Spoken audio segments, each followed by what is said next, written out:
हर Mahadev. Scent के सीसी ढर कवल कमर मुचु कवल राजा।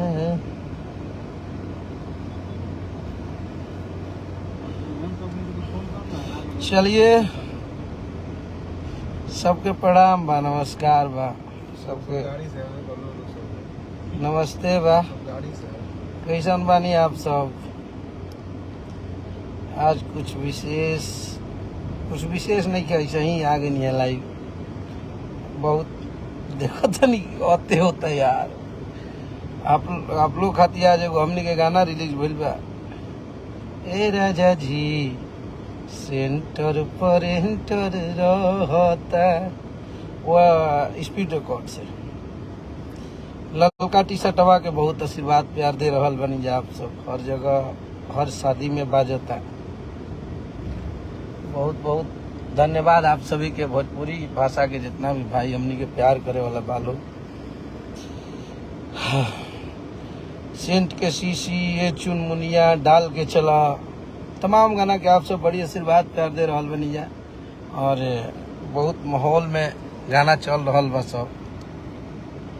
काल अपना बड़े भाई हमारे हैं भोजपुरी से, सबसे कहने वाले को तो मान लीजिए वो लोग कहते हैं मैनेजर साहब, उनको बोला जाता है। आदरणीय बड़े भाई हमारे, हम नाम नहीं लेंगे, वो भी हमारा भाषा हमको वो नहीं जानते हैं। बोल रहे थे कल की का औकात बा हमार, तो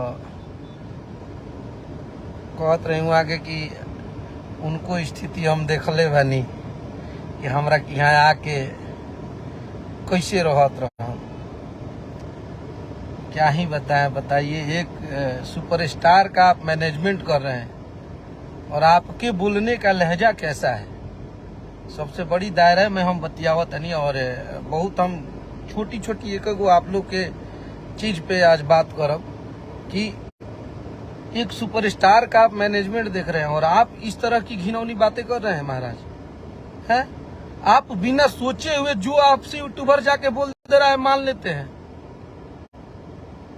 आप वो वीडियो मुझे दिखाइए जहां मैं ये बोला हूं कि पवन भैया का औकात नहीं है मेरे सामने बैठने का। मुझे वो क्लिप आप लोग दिखा दीजिए जिसमें मैं ये बोला हूँ। मैं ये नहीं बोला, मेरे से लोग पूछे तो मैं बोला कि अगर वहां मैं बैठा रहता, चाहे वो जहां ये चीजें बोल रहे थे वहां मैं बैठता, तो उनको बताता कि भैया आपने भी ये ट्यून और आपने भी ये गाना गाया है। और मैं आज भी डंके के चोट पे बोलता हूं कि हमारे बक्सर जिला के अशोक मिश्रा जी थे, आज भी जाके उनका यूट्यूब पे आप लोग गाना सुन लीजिएगा, कहवा पैबा बलमुआ गुड़वा मिसना, पवन भैया ने उनका ट्यून गाया था। ऐसे तमाम गाने थे जिसके ट्यून को आप लोगों ने गाया था, सबने गाया है भोजपुरी में, के नहीं खेगौले। तो इसमें हम किसी का ट्यून, कोई ट्यून अगर हम कोई किसी का गाते हैं, आप भी तो गाए थे कि भाभी जी के काट लो, साली जी के चाटी लो, वो हम ही लोग का ट्यून था ना एंगल से, आवे बलमुआ मुलायम करो चाट के, ओढ़ के कमर अमर हो जाए, वो हम ही लोग का ट्यून था ना। तो हमने ये बात बोल दिया तो मतलब माने ये तू चलता, दादागिरी चलता आप लोग के नजर में। मतलब हम लोग बहुत कमजोर, हम लोग को समझ रहे, मतलब हम लोग सलीके से अपना काम, माने तू लोग के उहे ठीक लागेला ना जौन तू लोग के बोलल जाओ, तू लोग से। माने अभी नया नया में आप मैनेजर साहब आए हैं तो एक नया ही ट्रेंड ला दिए हैं। और वैसे नॉनसेंस यूट्यूबर आप बोल रहे हैं कि गाली देने वाले को, हमारे तो महेश बाबा आए थे, कब आपको गाली दिए हैं मुझे बताएंगे? कब आपका तुलना किसी कुत्ते से, बैल से, जानवर से किए हैं? नहीं किए हैं। लेकिन आप तो उसको सम्मान कर रहे हैं जो आपको भी मां बहन किया है, आप उसको भी सम्मान दे रहे हैं। आप अपने अंदर देखिए, इंसान को क्या होता है ना कि जब अपने में खामियां आ जाती है ना तो दूसरों में सिर्फ खामियां ही दिखाई देती है, अच्छाई दिखेगा ही नहीं। आप एक ब्रांड, मतलब पवन भैया का मतलब एक वो होता जो था, सच्चाई यही है। आज भी मैं बोल रहा हूं कि आप लोग जैसे लोग न जाकर वहां पे ऐसे 2 पल में धूमिल कर दिए सब कुछ। और आप बोल रहे थे ना कि नजर, कभी उस रिलेशन को वहां तक खत्म करना चाहिए जहां पे ऐसे नजर से नजर तक का कोई ले बनी, हम कब गाड़ी दे ले बनी, हम वहां के कब गाड़ी दिए हैं, हम कब उनको अभद्र ऐसा बात बोले हैं जो पवन भैया को तब बहुत बुरा लग गया। आज तक मेरे जुबान से कभी भैया छोड़ के कभी कुछ निकला है क्या कि नजर हम मैंने का कह दिले बनी कि तारा घरे चोरी डाल दिले बनी भैया, कि तारा हम 2 रुपया रख ले बनी, का कहले बनी कि हम नजर से नजर ना मिला सकीला। क्या किए हैं आप बताइए। आप बहुत इंटरव्यू देते हैं और बहुत लाइव आते हैं, मेरे एक एक चीज का आप जवाब दीजिएगा। क्या ऐसा हम कर दिए हैं जो हम नजर से नजर नहीं मिलाएंगे? नजर से नजर वो नहीं मिला पाता है किसी से जिसके साथ कोई गलती किया रहता है। हमने ऐसा क्या गलती कर दिया? हम अपने हक के लिए बोल दिए। आप मतलब यहाँ दादागिरी थोड़ी हो कि मान लो भोजपुरी में आप जो कहेंगे वही सही है। आप ट्यून गाए हैं तो हम बोल दिए तो ये गलत हो गया, मैं बहुत खराब इंसान हो गया। आप दिन रात खेसारी लाल यादव को बोल रहे हैं कि डिप्रेशन में, मैंने हमने की डिप्रेशन में बन गया। वाह तार गाना पूरा बार होता ना मत बार डिप्रेशन अपने ले जजो वाला काम होता का है? कि कैसे भोजपुरी का बड़का सुपरस्टार हो गया, कौन बना दिया। मैंने हाथाना जो पब्लिक भी है जो खेसारी लाल यादव के कहीं प्रोग्राम होता तो खाली देख लेबे कोई प्रोग्राम वहां 5-5 लाख लोग आवत रहे, सब पागल बा। आप ही एक हुए हैं बहुत समझदार है। दूसरा चीज आप और एक चीज बोले हैं कि बैठा रहता था हमारे यहाँ के, बोलता नहीं था। भैया एक बात आप अपने कान से सुन लीजिएगा, अपने आजू बाजू रहने वाले सबसे पूछ लीजिएगा। एक हम तो सबसे बड़ा चीज की बहुत बड़े स्वाभिमानी हैं। हम आदि शक्ति में काम करते थे तो गए हैं आपके पास, अगर नहीं है वो भी अगर वैसन चीज है ये तो हमारे पास संतोष भैया का फोन आया था और पवन भैया का भी फोन आया था। उसमें कोई किसी ने ना कंपनी ने मुझे भेजा था ना मैं अपने से गया था। आप लोगों ने फोन करके और बुलाया था मुझे, मैं नहीं गया था आपके पास। आप लोग बोले थे कि संतोष भैया की बहुत अच्छा लिखा था और 2-3 गो गाना लिखा, बहुत सारा गाना भेजले नहीं, सब गाना हमारे सिलेक्टेड भई रहे। लेकिन वहां जाने के बाद मजरा ही कुछ आप लोग अलग कर दिए। मेरा जिसके वजह से नाम हुआ है ना, अगर मेरे सामने अगर कोई प्रस्ताव दे, बोलते हैं लोग कि भोजपुरी के एक क के चलेगा बा। आज बोलते हैं लोग कि अखिलेश कश्यप विवाद क्यों, ये आप ही लोग सिखाए हैं। आप ही लोग जैसे 2 भाव किए हैं ना, वहां पे जाने के बाद प्रस्ताव अलग ही आने लगा कि नहीं हमारे लिए काम करना है तो खेसारी लाल यादव के लिए नहीं करना है ना भाई रहे बात। तो क्या करते आपके पास जाएंगे तो क्या करती, हम तुम्हारे पी ही लेना। हम ज्यादा बोलत ना रही, घरी नया नया आई रही, हमरा के तो नया नया वो टाइप के तरह इंडस्ट्री के बारे में नॉलेज न रहे। ये भी नहीं था कि भैया प्लीज मेरा गाना गा दीजिए। अखिलेश कश्यप किसी के पास गिड़गिड़ाया नहीं है आज तक। कोई भी सुपरस्टार बोल देगा तो गिड़गिड़ाया नहीं है कि भैया प्लीज भैया मेरा गा दीजिए, मेरा परिवार नहीं चलेगा। भोजपुरी के अंत जो सबसे बड़ा अंत है, जो सबसे बड़ा सुपरस्टार है ना, वो मुझे एक छोटे भाई की तरह अपने परिवार के सदस्य जैसा प्यार करता है। मुझे किसी और के जाके पूछ लीजिएगा, अरविंद अकेला कल्लू जी के साथ हम अपने लाइफ का स्टार्टिंग गाना किए थे कल्लू जी के साथ। आज भी एक भाई के जैसे ही रहते हैं। हम लोगों में आपस में खूब लड़ाइयां भी होती हैं, लेकिन एक घर से रिलेशन है। आज भी डंके के चोट पे कहीं समाज में बोलते हैं कि कल्लू जी के साथ मेरा कैरियर चालू हुआ था। आज भी अरविंद अकेला कल्लू जी के लिए मैं गाना लिखता हूँ, अंकुश राजा भाई के लिए लिखता हूँ। लेकिन ऐसी क्या सिचुएशन आ गई जो आपसे बिगड़ गया। आप एक चीज जान लीजिए, पवन भैया बहुत ही अच्छी इंसान है, मैं आज भी बोल रहा हूँ। लेकिन वहां जो आप जो अग्निवीर जो बहाली होता है ना, वहां पे अग्निवीर पद पे मैनेजर लोगों का, वहां पे 4-4 महीना पे जो चेंज होते रहते हैं ना लोग, तो वो लोगों की प्रतिक्रिया कुछ अलग हो जाती है। आप लोग आते हैं तो नया नया एक्सपेरिमेंट करने लगते हैं, जो एक्सपेरिमेंट होकेला। तो आप आए होंगे तो हो सकता है पवन भैया आज ज्यादा गा रहे हैं, तो भाई बेशक पवन भैया बहुत अच्छे गाते हैं। तो इसका मतलब पवन भैया अच्छे गाते हैं तो खेसारी लाल यादव का आप बोल दीजिएगा। आपके उस यूट्यूबर से पूछते हैं कि अरे बुरबा कबा बैला तू तो पहले हमारा भी जाता ना, फोन के लिए बड़े तो चैनल चालू करावल अखिलेश कश्यप के रहे हैं, तो चैनल चालू करावल हमार रहे। लेकिन अभी आदमी नईखन बोलत नईखन कुछ कहत, आदमी बर्दाश्त की सीमा मत पार करो तो मैं बंद हो जाये। 2 मिनट ना लगी यूट्यूब पर खत्म हो जी चैनल फाइनल कुल जी ये से कायदा से रहो। विरोध कर रहे हो तो गाने का करो, व्यक्तिगत किसी का तुलना तुम कुत्ता से कर रहे हो। अरे तुम्हारा औकात है, मेरा खाना बनाता है ना जो, वो भी तुमसे ज्यादा कमाता होगा, सैलरी लेता होगा। तुम्हारा इतना बोलने का नहीं कि तुम किसी सुपरस्टार को काल अगर हमारे यूट्यूबर को भैंसा से करे लगा केहू के तुलना तो कैसा लगी है। दूसरी चीज है, कहता कि फॉर्च्यूनर अपने से खरीद के ले जाके दे भैया, ले जाके दे दिए। उस लायक खेसारी लाल यादव ने ही बनाया है, उठा के दिखा दिया ऊपर से लेकर नीचे तक। अगर केहू और टीम में अखिलेश कश्यप इतना कैपेबल हुई कोनो राइटर और म्यूजिक डायरेक्टर तक, ये अपना दिल पर हाथ रख के भैया पूछिए लो। हमें देखिए, हम केहू से ना डराइला, हमारा बहुत एतु ना हो, हम बस शांत रहिला कि चलो ठीक बा। नहीं तो जो बहुत नजदीक से जाने ला वो जानता। और हम इस लाइन में आने के बाद हम अपनी सारी चीजें भूल के अपना काम करते हैं। लेकिन आप हमें बोल रहे हैं, हम अपने हक के लिए बोल दिए महाराज, तो आपको इतना बुरा लग गया है? हम खाली अपने ये खातिर नहीं बोल रहे रहनी कि हम लोग को बोल रहे हैं कि गाना कहीं से उठाई लोग तो हमरे चीज पाई लो। अरे आप किसी का उठाते हैं तो वो किसी और का नहीं पाते हैं आप। वाह, माने ये दादागिरी चल में पाँच गो अपन यूट्यूबर रख के केहू के गाड़ी दीवालो तो हमके डरा गई जा।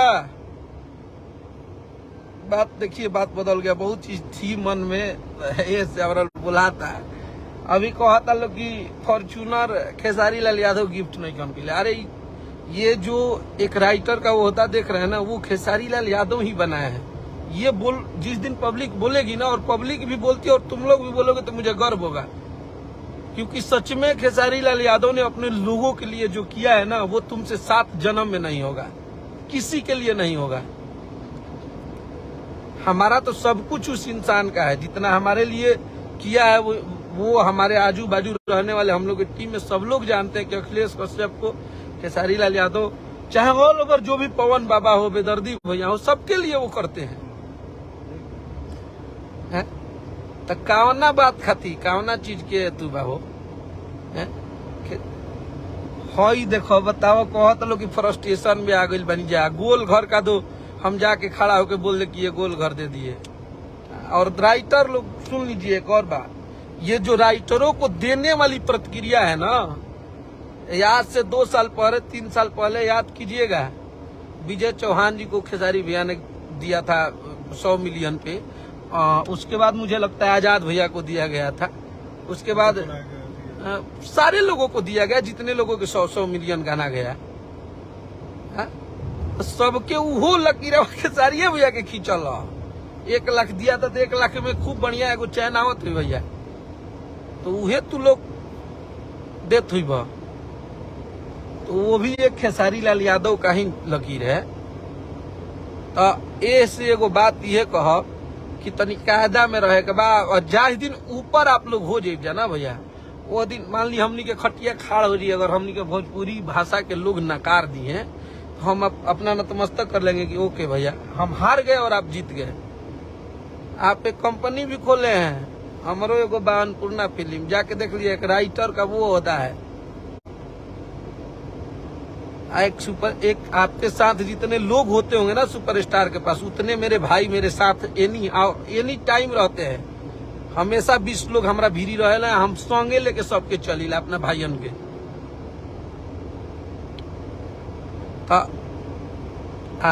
रहल बात अगर डर के भय के, तो ये तो मैंने तो क्यों अपना माइंड से भी निकाल देवे कोई। दूरूप राइटर था, गीत लिखीला बेशक और बहुत बढ़िया लिखीला, दूसरका जी बहुत नजदीक ले जाना थी जाना, तो ओकरा बारे में हमनी के ये ना कि हमनी के बहुत डरा गनी जा आपसे, चाहे आप रोल के उसे फोन करवा के हमरा के धमकी दिवा देनी तो हम डरा जी। किसी से हम डरने वाले नहीं है, हम अपने हक के लिए लड़ते हैं। और आज अगर राइटरों की बात होने लगी ना, तो आपको भी गर्व होना चाहिए और वो राइटरों को भी गर्व होना चाहिए ना कि अखिलेश कश्यप आया ना भोजपुरी में, तो ये पता चला कि राइटरों का भी एक अपना जुनून होना चाहिए, राइटरों के पास भी अपना एक वजूद होना चाहिए। राइटर भी कंपनी खोल सकता है, राइटर को भी पैसा मिल सकता है, राइटर भी गाड़ी से घूम सकता है, राइटर का भी अपना घर हो सकता है। ये हमने आके बताया, समझ में आ गया। तो ये बात गलती से भी नहीं के बोले कि उनकर हम दिन देखले बनी। दिन तो नरेंद्र मोदी के भी दुनिया देखले रहे, चाय भी हत रह, आज भेंट करे खातिर तरसे के पड़त है। तो दिन सबके सब देखले बा भैया, केहू केहू के दूर के ना हो, सबके केहू पेटे में से मुकेश अंबानी या धीरू अंबानी ना पैदा हो रहे लोग, वो लोग भी मेहनत किए थे, आज इस ऊंचाई पे पहुंचे हैं। और हम आदि शक्ति में थे तब आपके पास गाने के लिए भी गए थे, ये आपकी बात सच्चाई है कि मैं आपके ऑफिस पे भी गया था और वहां पे मुझे आप लोगों ने किसी ने एक शब्द एक पानी के लिए नहीं पूछा था। वहां पे मैं ऐसे ही चुपचाप जाके बैठा था जिस दिन पवन भैया आए थे। आप इतना ईगो में रहते थे ना कि आपको प्रणाम करने पे भी आप आशीर्वाद नहीं देते थे। लेकिन एक चीज आप नोट कीजिएगा, अगर आपके लोगों में और आप में इंसानियत होगी तो बता दीजिएगा कि जब से मैंने अपना चैनल खोला और जब से मैंने अपने लिए काम करने लगा, आप ये बता दीजिएगा कि अखिलेश कश्यप आपके आजू बाजू किसी को भी आपके सगा संबंधी को फोन किया होगा कि भैया मेरा एक गाना पवन भैया से गवा दीजिए, मेरे लिए गाना काम करवा दीजिए। अगर इंसानियत होगा आपके लोगों में तो आप इंसानियत और अपनी माँ की कसम खा के आप लोग बताइएगा कभी अखिलेश कश्यप गया है आप लोग के पास, और न ही जिंदगी में जाएंगे भी। उनका सम्मान करते हैं और आजीवन सम्मान करेंगे। वो भोजपुरी के धरोहर हैं, वो भोजपुरी के सबसे बड़े सीनियर, अभी के डेट में जितने लोग गा रहे हैं उनसे सबसे सीनियर हैं और वो बहुत अच्छे गाते हैं, उनका जीवन सम्मान है। लेकिन उनको कोई इस बात का नहीं, मैं भी उनसे मिला हूँ, आप लोग को पैर छूने पे प्रणाम करने पे आप लोग कभी आशीर्वाद तक नहीं देते थे, और वो इंसान हमें बहुत प्यार दिए थे। उनसे जब भी मिला था मैं तो हमें बहुत प्यार दिए, बहुत मानते थे। लेकिन आप लोगों की वजह से वहां से हमें दूर होना पड़ा, क्योंकि आप लोगों का बहुत पंचायत है। उतना पंचायत किसी सुपरस्टार के साथ रहने वाले लोग नहीं करते होंगे जितना आप लोग राजनीति करते हैं अपनों के साथ। और हम लोग के साथ ना कोई राजनीति नहीं करता है, सब लोग एक दूसरे को प्यार करते हैं, समझ गए। तो वहां पे मैं गया था, उनका सम्मान करूंगा, लेकिन कभी गाने के लिए भैया ये मैं कभी जा ही नहीं सकता हूँ, मैं कभी बोलूंगा ही नहीं कि भैया मेरा गाना गा लीजिए। तब तक आप लोग ऐसे लोग रहेंगे, हमन के को दिन के मर्द लेके, हमारा इतना सारा भाई नया नया आ रहा है, नए नए राइटर आ रहे हैं, नए नए सिंगर आए हैं, जीवन में हमन ये के थोड़े रह जा। अरे 5 साल 7 साल गावत भोजपुरी में आदमी प्रेम से रह लोग, रहे दलो, काहे खातिर झूठो के बेतू का बात करत रहा। अरे आप एक समझदार व्यक्ति है महाराज, कहीं के आप ऐसी बात कर रहे हैं, वो भी वैसे यूट्यूबरों को चढ़ाने पे जिसका कोई औचित्य नहीं है। वो लोग दिन रात आपके इंटरव्यू लेने से, आपके इकट्ठा करने से पहले वो हमारे पास 20-20 बार फोन करते थे, भैया आए ऑफिस पे मिल लीजिएगा।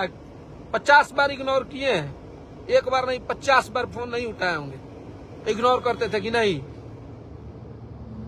और एक खाली एतू वाला में भेज दिए, बोले कि आप लोग आइएगा। मुझे लगा कि चलिए, वो जो रहता है ना आपका, वो मेरे एक छोटे भाई के साथ रहता था पहले, तो मैं उसके लिए इसका इज्जत कर देता था, क्योंकि लीड न्यूज जो चैनल था वो मेरे भाई का था।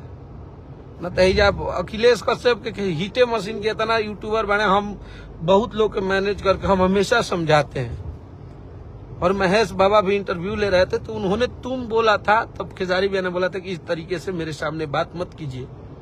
तो ये हमारा बड़प्पन है कि हम किसी को रिस्पेक्ट देना जानते हैं। आज भी आपको रिस्पेक्ट दे रहे हैं, मैं आज भी आपको जानता हूं कि आप दीपक सिंह जी हैं, आप बड़े भाई हैं हमारे। आप बोल रहे हैं कि कौन है वो, मैं नहीं जानता हूँ। फिर हमारे बताओ तो बड़ा कि हमारा क्या का स्थिति रहे, आके देख ले रही। अरे भैया सबके स्थिति वैसे ही रहेला भैया, आजो हमनी के वही स्थिति बा। हम कहाँ तारा ले कहे गई बनी भैया कि तारा निहन हम बहुत बड़कवा हो गई बनी है। रावण मत बनिए भैया, रावण के घमंड ना रहेला। ये जो आप अपने से ये जो चीजें विवाद आप बुलवाते हैं तब ना हम लोग बोल देते हैं जी, नहीं तो हम लोग को क्या मतलब है, हमें क्यों बताना है कि हम क्या हैं। अब खेसारी लाल यादव के अब लोग कहते हैं कि फाटल बांस नियन गौले बने हैं तो सूर लगा होता है।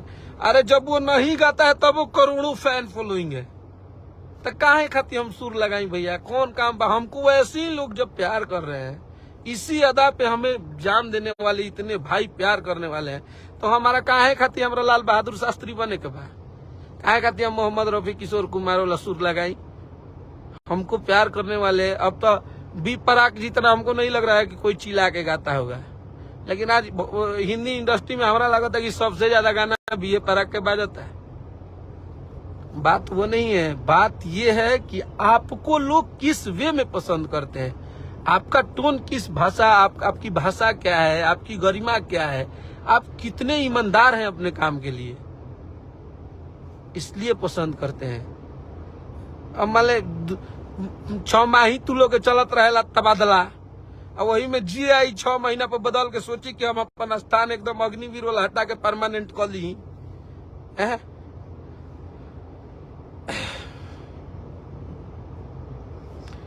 आगे से भैया एक ख्याल रखी कि आप बड़े भाई हैं, आपकी इज्जत करेला आदमी, ऐसा मत कुछ कही कि हमनी के तकलीफ लागो। आप थोड़ा सा उतावला भी हो रहल बानी, इस टाइप को ऐसा बात मत कुछ कही कि लोग के तकलीफ लागे। सबके उतने फैन फॉलोइंग बा और 2 गो भोजपुरी के सुपरस्टार बा लोग, तो ऐसा कुछ यूट्यूबर लोग के इहे चाही, ई लोग के इहे चाही। आप समझदार बनी, आप वैसा लोग जो खेसारी लाल यादव को कुत्ता लिख रहा है उसके पास आप बैठ के इंटरव्यू दे रहे हैं, बोल रहे हैं कि, और नहीं तो महेश पांडे को बोल रहे हैं जो दिन रात आपको भी माँ बहन का गाली देता है, क्या बोलता था, अब तो हम तो ध्यानों नहीं खींच दिले, आपके पवन भैया को बोलता था, उन लोग को भी आप बुला के सम्मान दे रहे हैं जो आपको दिन रात गाली देता था।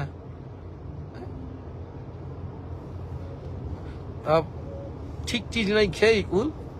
आप बड़े भाई हैं, आप एक सुपरस्टार का मैनेजमेंट कर रहे हैं, शौक से कीजिए, आप खूब बजिए, ऐसा रौरा बाजी कि हमनी के गाना 5 लाख पर लुढ़क जाओ, तो भैया हमनी के लागी कि अरे बाप रे बाप, हमनी के तो सही में मार्केट खत्म हो गई। माने इंस्टाग्राम पर मैं गाना 1 मिलियन रील बनता, मैं गाने इतना हिट भइल, आज 50-60 मिलियन जाता, माने 2 महीना 3 महीना लगातार गाना रुआ गा देनिया बाजे लगल, तो का भइल कि एगो रहन की भादो में बाढ़ है, सावन में कहत उनकी माई रे, ऐसा तो बाढ़े ना देखल रहनिया, तो नया नया रुआ बाजत नहीं भैया। अतना 100 मिलियन 50 मिलियन हमारा लगता तो हर महीना में गाना जात हुई, हमनी के कतना ही होके चाहिए बताई रुआ। लेकिन हम लोग तो कभी कुछ नहीं बोले इस बात की, आदत हो गई बा, हर गाना हिट है, हर गाना बज रहा है। आज 100 मिलियन का हमारा लगता है, एक बार दिल पे हाथ धके जोड़ लेवे, क्योंकि हमारे 100 मिलियन बाकी खेसारी लाल यादव के बा, 200 मिलियन हमार बाकी उनकर बा, पता चल जी आपके काहे खाती कुल जबरदस्ती करे वाला, ये तो रिकॉर्ड देखे वाला चीज है। अभी से मान ली गावत नहीं तो खूब मेहनत करवाइए, अभी से भी ज्यादा हो जाइए आप लोग, हमें क्या दिक्कत है। लेकिन खास करके हमरा के टारगेट कइल भैया, हम हमेशा से अपना खातिर बोलले बनी, आप बोलब, आप किसी का खर्चा नहीं चलाते हैं, आप किसी के लिए बहुत कुछ नहीं कर दिए हैं कि आपका हर लोग आप जो बोलेंगे वो सम्मान करेगा। भोजपुरी के साथ जितने भी स्टार हैं वो आपका लिहाज करते हैं, आपका रेस्पेक्ट करते हैं, इसलिए वो नहीं बोलते हैं, और हम भी करते हैं, लेकिन हम चुप नहीं रहेंगे। आप बोलेंगे तो हम बोलेंगे ही बोलेंगे। कुछ भी आप बुलवा दे रहे हैं कि ऐसे बॉडी भइल बा, मन ऐसे बॉडी भइल बा, बात पूछिए तो तनी अपना लोगों से, उतना करे में पसीना फेंक दी लो। तो बस आप लोग ईमानदारी से अपना काम कीजिए, हम अपना काम कर रहे हैं, काहे खातिर झूठों के हमनी से उलझाते नहीं जाए। मजा लेवे के बाद गाना ललका टी-शर्ट के बजाई जाए और एंजॉय करी जाए। हर हर महादेव।